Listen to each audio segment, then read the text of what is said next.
Mesdames et messieurs, il y a eu un petit changement de plan et je vais vous parler de cela très brièvement. Nous avons pouvoir avoir son excellence en Égypte, mais dû aux circonstances imprévues, elle ne peut pas nous rejoindre. Mais je vais souligner deux choses qui sont pertinentes.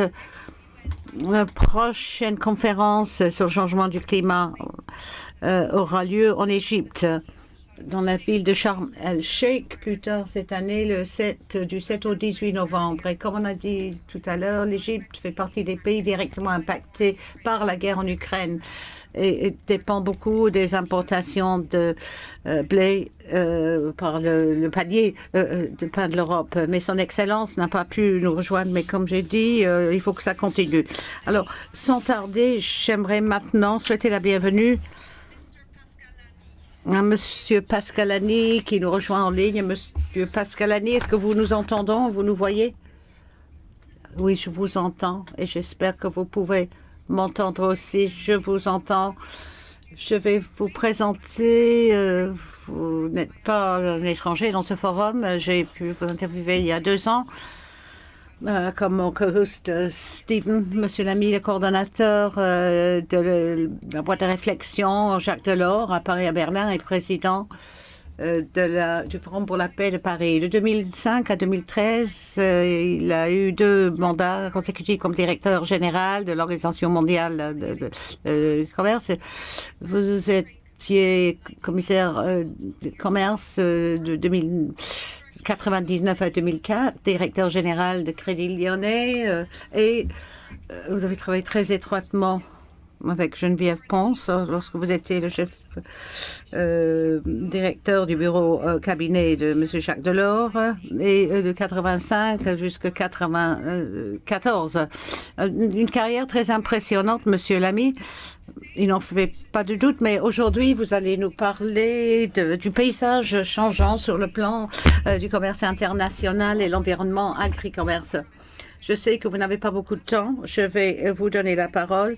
Faites-nous une brève introduction et nous allons aussi poser quelques questions. Vous avez la parole. Merci beaucoup. Merci. L'ami égyptien qui ne pouvait pas être là. Et 2 autres amis. À la fin de la programme, Amina Mohamed et quelqu'un d'autre. Je vais commencer, comme vous avez suggéré, en essayant de placer ces conversations d'aujourd'hui sur l'avenir de l'agriculture dans le contexte de la situation internationale. Et en gros, mon point simple est que je pense que agri-alimentaire, la politique, que la conversation s'est déplacée. C'est passé d'où c'était dans le passé, qui étaient les bénéfices et les coûts, les producteurs, et à ce que ce sera l'avenir, les bénéfices et les coûts de ce que j'appelle la précaution concernant la protection, et une situation très différente. Le débat international principal portait sur la protection des producteurs, la compétition étrangère, les subventions, alors que les bénéfices des échanges commerciaux pour l'industrie, les services reconnus, c'était beaucoup plus discuté dans le secteur agroalimentaire, non seulement en raison des activités, et ceci a conduit à un régime commercial spécifique où la protection des producteurs était plus élevée que dans d'autres secteurs. Cette ère, à mon avis, est maintenant derrière nous, ou est en train d'être derrière nous pour une raison principale, c'est-à-dire les prix pour l'agriculture et dans une certaine mesure pour l'alimentation.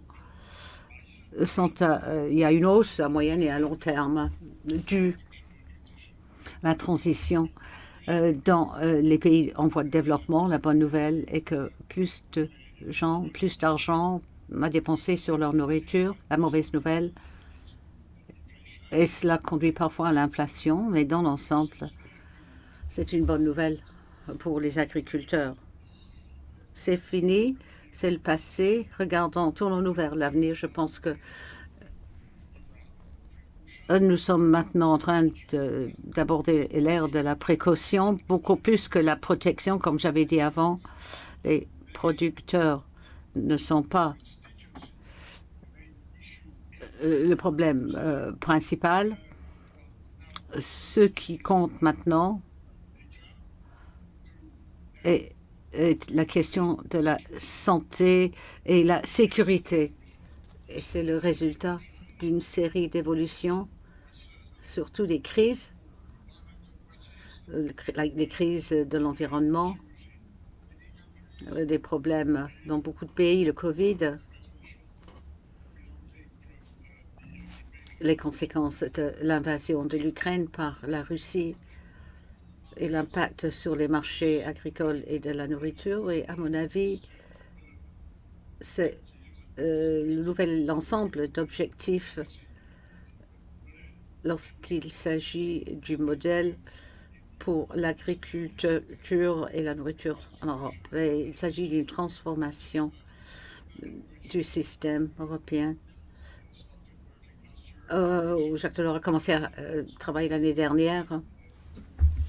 Et on a déjà parlé de cela ce matin. D'abord, il s'agit de protéger la nature, les impacts négatifs sur la biodiversité, la chaîne alimentaire. Cela veut dire de passer à un modèle d'agriculture plus régénérateur, des motivations et des subventions dans l'Union européenne et la législation. Ensuite, la protection de la santé, c'est-à-dire les causes de base de plusieurs nouvelles maladies non transmissibles, telles que l'excès de sucre, différents produits dans la nourriture, l'impact sur le corps et la protection de la sécurité alimentaire pour à cause de la situation récente, c'est-à-dire la fragilité de la chaîne d'approvisionnement, de mettre en place les mesures de précaution nécessaires pour garantir l'abordabilité et la disponibilité de la nourriture. À mon avis, je sais que c'est un thème de discussion. C'est très différent de ce que beaucoup en Europe appellent l'autosuffisance alimentaire. La sécurité alimentaire n'est pas la même chose que la suffisance alimentaire. Alors, il y a le contraire, et ça va nécessiter de grands changements dans la PAC qui, jusqu'ici, ont été négligés. Et jusqu'ici,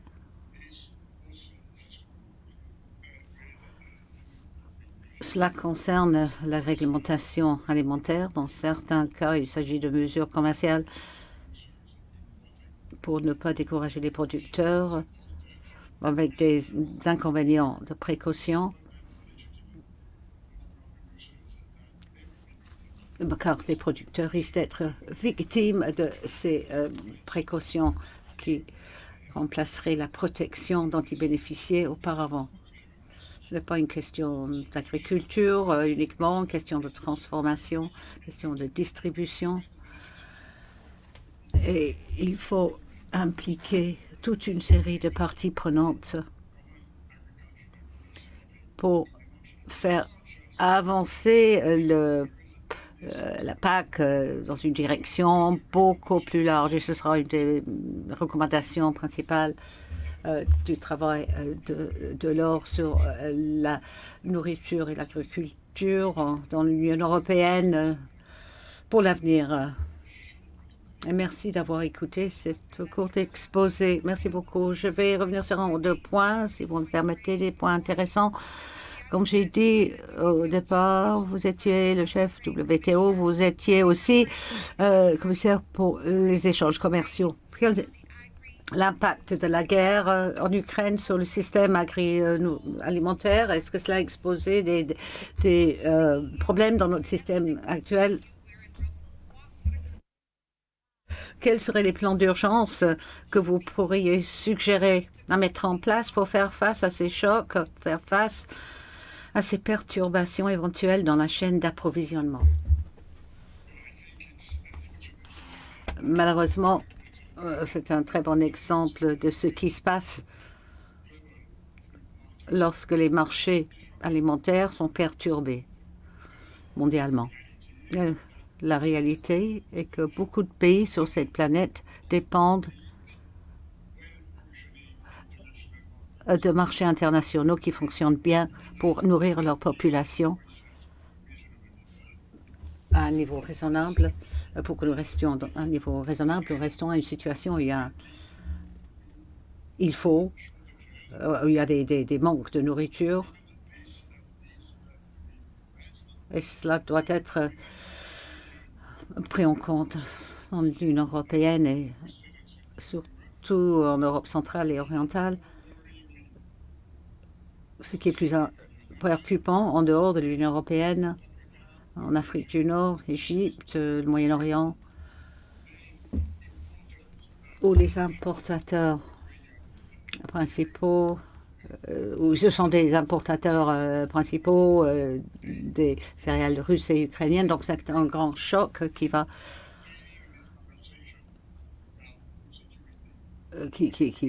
concerne la disponibilité, la sécurité alimentaire sur le plan de la réponse. Je pense qu'il y a, pour atténuer ce choc d'inflation, à mon avis, c'est une question de sécurité et de solidarité, qu'il s'agisse de l'Hongrie ou des États baltes. Il y aura un prix élevé de nourriture alors que les Italiens, les Portugais ne l'auront pas. Ça, à mon avis, fait partie de la solidarité, la réponse de solidarité de l'économie européenne à l'invasion de l'Ukraine. Et puis, il y a le problème international. Vous n'allez pas être surpris si je dis que essayer de ne pas imposer des restrictions d'exportation qui vont aggraver la situation et voir ce qu'il faut faire pour éviter ce choc, créer la famine, la faim dans les pays qui dépendent de l'Ukraine et de la Russie. Pour leurs céréales, Eddie Wax pose une question. Je voudrais inclure cela. Il va venir ici à Bruxelles avec le newsletter Agripro. C'est basé sur le gouvernement français et la présidence du Conseil européen qui dit que la guerre en Ukraine prouve que leur souveraineté alimentaire est correcte. Est-ce que ce n'est pas le moment de faire en sorte que les marchés mondiaux restent ouverts plutôt que de se concentrer sur la souveraineté alimentaire? Quelle est votre réponse? Est-ce que vous avez dit que nous devrions limiter les restrictions sur les exportations? Comment faire le quadrat du cercle? C'est poussé par le gouvernement français. Comme tout le monde le sait, je suis français, mais je ne suis pas toujours d'accord avec la France sur les questions agroalimentaires. Je suis plutôt du côté européen. Je fais la différence entre la sécurité et la souveraineté alimentaire. La sécurité concerne d'avoir les bonnes quantités de nourriture au bon prix. Alors la souveraineté, il s'agit de produire ce que nous mangeons. Mon expérience, et je suis dans ce système international depuis plusieurs décennies,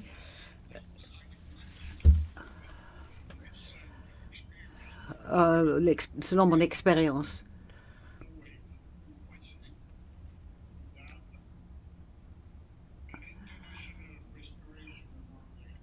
un marché international où ceux qui peuvent utiliser et exporter, produire et exporter, ceux qui ne peuvent pas le faire. En fait, c'est la meilleure façon.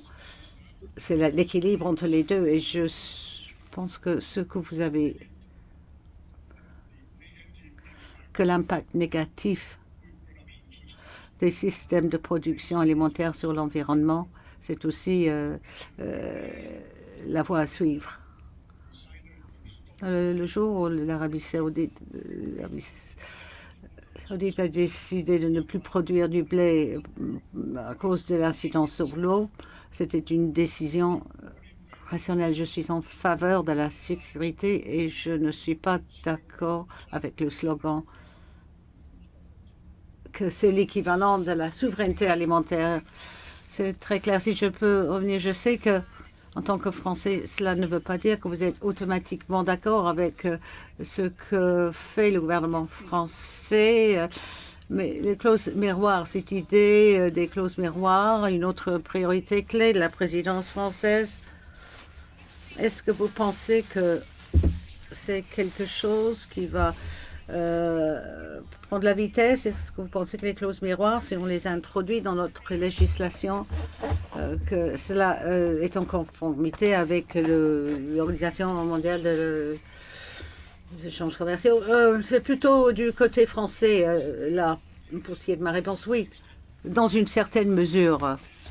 Oui, parce que si nous imposons pour les producteurs alimentaires, si nous imposons des normes rigoureuses pour l'environnement, climat, biodiversité, etc., que d'autres n'ont pas dans leur pays, il y a le risque de fuite, des incidences négatives sur l'environnement. Il y a le risque d'un désavantage compétitif. Alors, c'est logique de penser à une nouvelle voie. Ce qui est vrai aussi, c'est que la loi commerciale internationale limite dans un certain couloir le genre de restrictions que vous pouvez imposer sur vos importations au nom d'une norme de précaution. Ce n'est pas une vérification légale. Et si vous voulez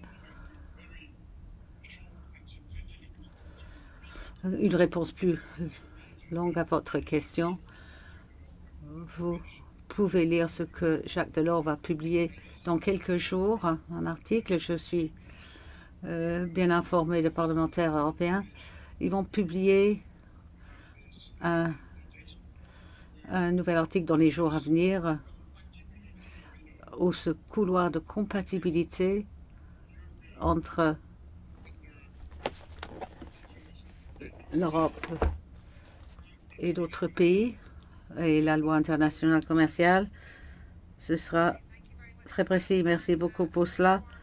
Et remerciements très chaleureux de Bruxelles, Monsieur Lamy, président du Forum de paix de Paris, et le vice-président de Jacques Delors que vous partagez avec Geneviève Pons, qui nous a parlé tout à l'heure. Alors merci, merci d'être venu. Merci.